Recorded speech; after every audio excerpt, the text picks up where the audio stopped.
হযরত আব্দুল্লাহ ইবনে বুসর রাদিয়াল্লাহু তাআলা আনহু হইতে বর্ণিত এক সাহাবী এসে বলল, ইয়া রাসূলুল্লাহ, ইন্না শারাইআল ইসলামি ক্বাদ কাসুরাত আলাইয়া। ইসলামের বিধিবিধান অনেক হয়ে গেছে, এই সবগুলা পালন করা আমার জন্য কষ্টকর। ওই সাহাবী এসে বলতেছে, ফাআখবিরনি বিশাইইন আতাশাব্বাতু বিহি। আমাকে ছোট্ট একটা আমল বলে দেন যেটা আমি খুব মজবুত করে আঁকড়িয়ে ধরব। বিধান তো অনেক ইসলামের, আমাকে কিছু একটা সহজ আমল দেন যে সহজ আমল করে আমি সহজে জান্নাতে যাইতে পারি। ওই লোকটা সম্ভবত বেদুইন ছিল। বেদুইনরা এসে আল্লাহ রাসূলকে এরকম প্রশ্ন করতে তো বলছে, ক্বালা লা ইয়াজালু লিসানুকা রাতবান মিন যিকরিল্লাহ।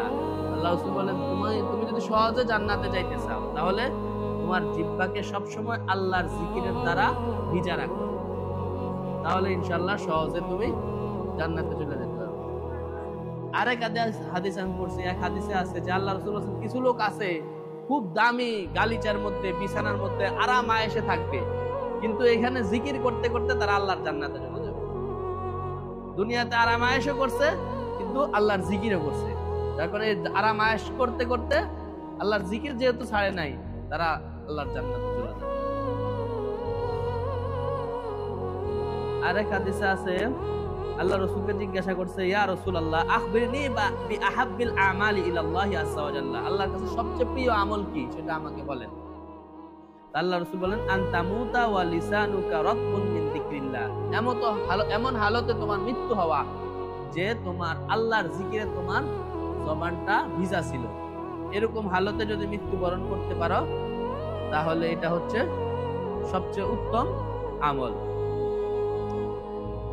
এরপর হযরত আবু দারদা রাদিয়াল্লাহু তাআলা আনহু থেকে বর্ণিত, রাসূলুল্লাহ সাল্লাল্লাহু আলাইহি ওয়াসাল্লাম ইরশাদ করিয়াছেন, আলা উনাব্বিউকুম বিখাইরি আমালিকুম। আমি কি তোমাদেরকে সর্বোত্তম আমলের কথা বলে দেব এবং যেটা তোমাদের আল্লাহ তাআলার কাছে অনেক বেশি প্রিয়। আরফাইহা ফি দারাজাতিকুম, এবং যেটা জান্নাতের মধ্যে এই আমলের কারণে মানুষের মর্যাদা অনেক বেড়ে যাবে। এবং আল্লাহর রাস্তায় স্বর্ণ রূপা এগুলা দান করার থেকে উত্তম আমল।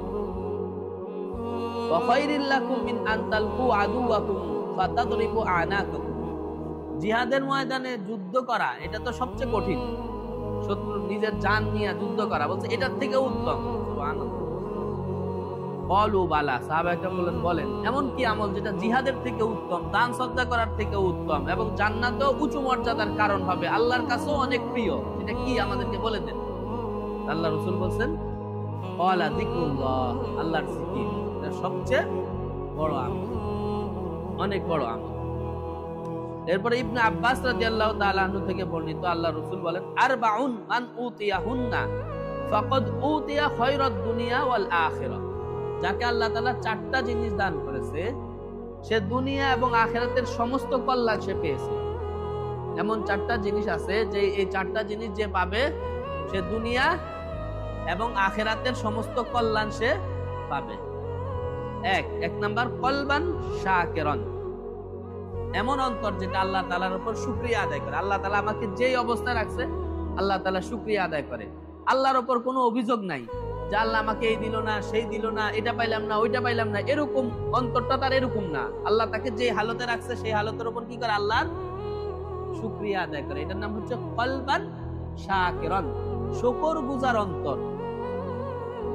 লিসানান যাকিরান, এবং তার জবানটাও আল্লাহর জিকিরকারী।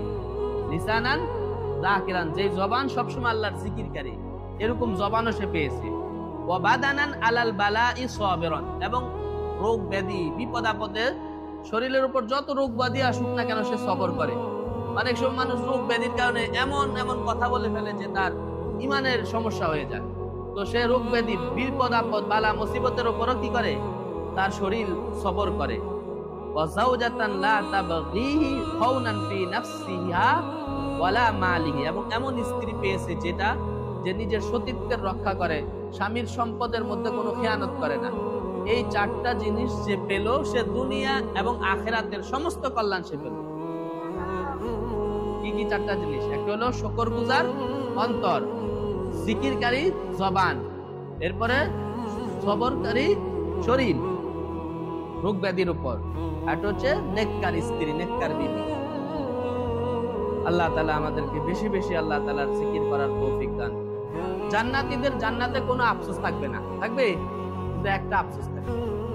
একটা আফসোস হলো যে দুনিয়াতে যদি আমি আরেকটু বেশি জিকির করতাম তাহলে তো আমার মর্তবা আরো বেশি হয়ে যেত।